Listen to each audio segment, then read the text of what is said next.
क्या अखिलेश यादव अब परिसीमन बिल को अपना समर्थन देने जा रहे हैं? क्या अखिलेश यादव ने परिसीमन को लेकर अपना रुख बदल लिया है या फिर ये कोई नई राजनीतिक चाल है अखिलेश यादव की? क्या अखिलेश यादव अब कांग्रेस का साथ छोड़कर प्रधानमंत्री मोदी के साथ लोकसभा के मॉनसून सत्र में आने जा रहे हैं? जी हां, जो अखिलेश यादव कल तक परिसीमन और महिला आरक्षण बिल का विरोध कर रहे थे, अब अचानक से उनके सुर बदल गए हैं। ऐसा हम इसलिए कह रहे हैं क्योंकि अखिलेश यादव ने अपने एक्स के अकाउंट यानी एक्स ट्विटर हैंडल पर पोस्ट करके परिसीमन और महिला आरक्षण बिल को लेकर 3 मांगे या कहें 3 शर्तें रखी हैं और इन्हीं 3 शर्तों को अब अखिलेश का यू टर्न माना जा रहा है और कहा जा रहा है कि अगर सरकार इन 3 शर्तों पर काम करती है तो अखिलेश यादव दोनों बिलों का समर्थन संसद में अपने सांसदों के साथ कर सकते हैं। लेकिन सवाल यहां उठ रहा है कि आखिर अचानक अखिलेश यादव ने ये यू टर्न मारा क्यों?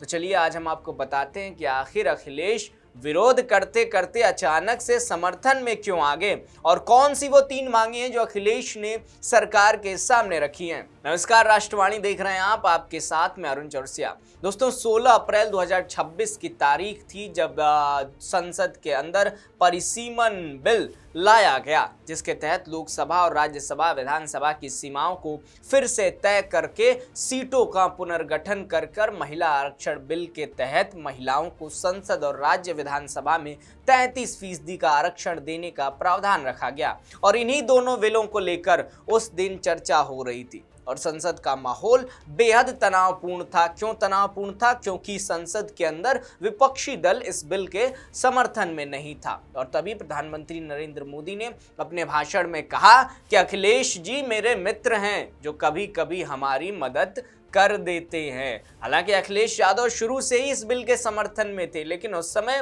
मामला थोड़ा असमंजस का था, साथ में कांग्रेस का गठबंधन था, इसलिए अखिलेश यादव को मजबूरी में कांग्रेस के साथ जाना पड़ा। लेकिन अब 2027 के चुनाव आते आते जिस तरीके से सीटों के बंटवारों पर विध्वंस छिड़ा हुआ है, युद्ध छिड़ा हुआ है, उसको लेकर कहा जा रहा है कि अखिलेश यादव ने अब मन बना लिया है कि हम परिसीमन बिल का सहयोग करेंगे, समर्थन करेंगे, क्योंकि तब तक जो मुस्लिम लीडर्स थे सपा के खेमे में वो इस बिल का विरोध कर रहे थे, अब वो भी मान गए हैं, शांत हो गए हैं। उस समय अखिलेश यादव ने पीएम मोदी की कोई मदद तो नहीं की और दोनों बिलों के खिलाफ वोटिंग भी की, जिस वजह से बिल संसद में पास नहीं हो पाया। लेकिन कहानी सिर्फ यहीं खत्म नहीं हुई। अब जब संसद का मॉनसून सत्र शुरू होने वाला है तो अखिलेश के सुर बदले बदले नजर आ रहे हैं, क्योंकि अखिलेश यादव अचानक से यू टर्न मारकर 3 शर्तें प्रधानमंत्री मोदी के सामने रखे और कहा है कि ये भी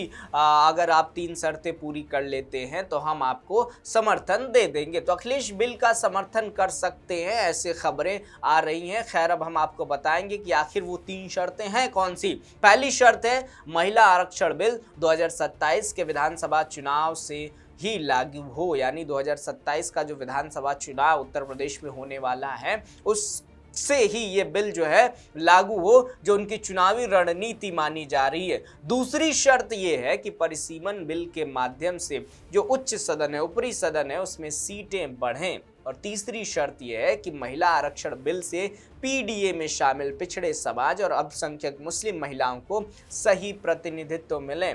और अपनी इसी शर्त से उन्होंने अपनी राजनीति भी कर ली है, क्योंकि अखिलेश की कोर राजनीति MY यानी मुस्लिम, यादव और पीडीए के इर्द गिर्द ही घूमती है। तो ये शर्त रखकर उन्होंने अपना वोट बैंक भी साधने की कोशिश की है। लेकिन जो 3 शर्तें, उसमें जो पहली शर्त है कि 2027 से पहले ये बिल लागू हो, वो होता हुआ भी दिखाई दे रहा है, क्योंकि कहा यह जा रहा है कि जिस तरीके से टीएमसी के 20 सांसद अलग हुए, जिस तरीके से उद्धव ठाकरे के 6 सांसद अलग हुए और डीएमके पीछे से सपोर्ट करने को तैयार है, शरद पवार की पार्टी पीछे से सपोर्ट करने को तैयार है, ऐसे में ये बिल इस बार आसानी से पास हो जाएगा और अखिलेश यादव की शर्तें बिना कहे पूरी हो जाएंगी। लेकिन एक सवाल जो सबके मन में उठ रहा है कि अचानक ये सब आया क्यों? क्या इस समर्थन के पीछे 2027 के विधानसभा चुनाव से जुड़ी कोई वजह है या ये अखिलेश की कोई नई राजनीतिक चाल?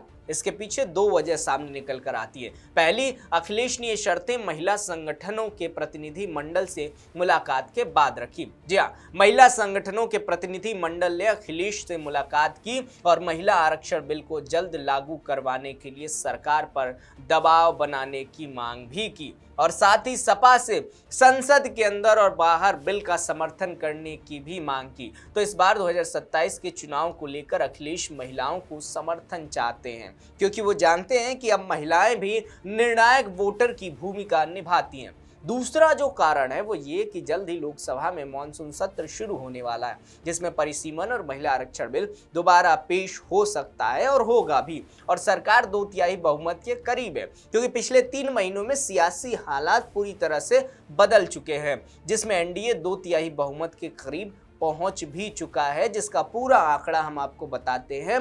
तो 20 सांसद टीएमसी के खेमे से, 6 सांसद उद्धव ठाकरे की पार्टी से, 20 से 22 सांसद डीएमके के खेमे से, यानी आंकड़ा 20, 26, 26 और 20 हो जाता है 46। और 8 सांसद जब आएंगे आप शरद पवार की पार्टी से, तो यह आंकड़ा हो जाता है 54।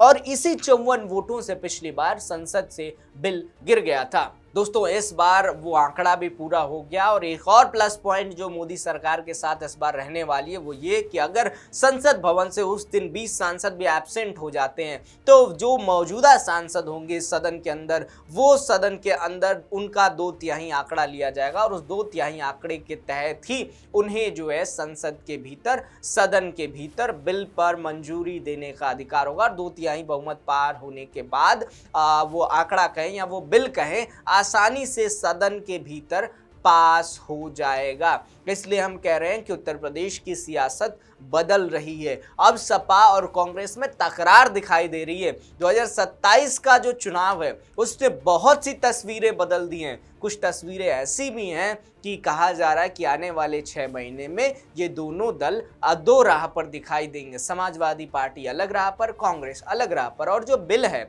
जो सदन में बिल आना है, परिसीमन बिल, वो आसानी से इस बार के मानसून सत्र में लागू हो जाएगा। और कहा यह जा रहा है कि इस बार अगर ये बिल पास हो जाता है तो 2027 के विधानसभा चुनाव में, उत्तर प्रदेश के विधानसभा चुनाव में ये एक्टिव भी हो जाएगा। और 2029 के लोकसभा चुनाव में पूरी तरीके से आप देखेंगे कि जमीनी स्तर पर इस बिल का असर दिखाई देगा। वैसे आपको क्या लगता है, क्या अखिलेश यादव सच में इस बार प्रधानमंत्री मोदी के साथ जाते हुए दिखाई देंगे? अपना जवाब नीचे कमेंट सेक्शन में लिखकर बताइएगा।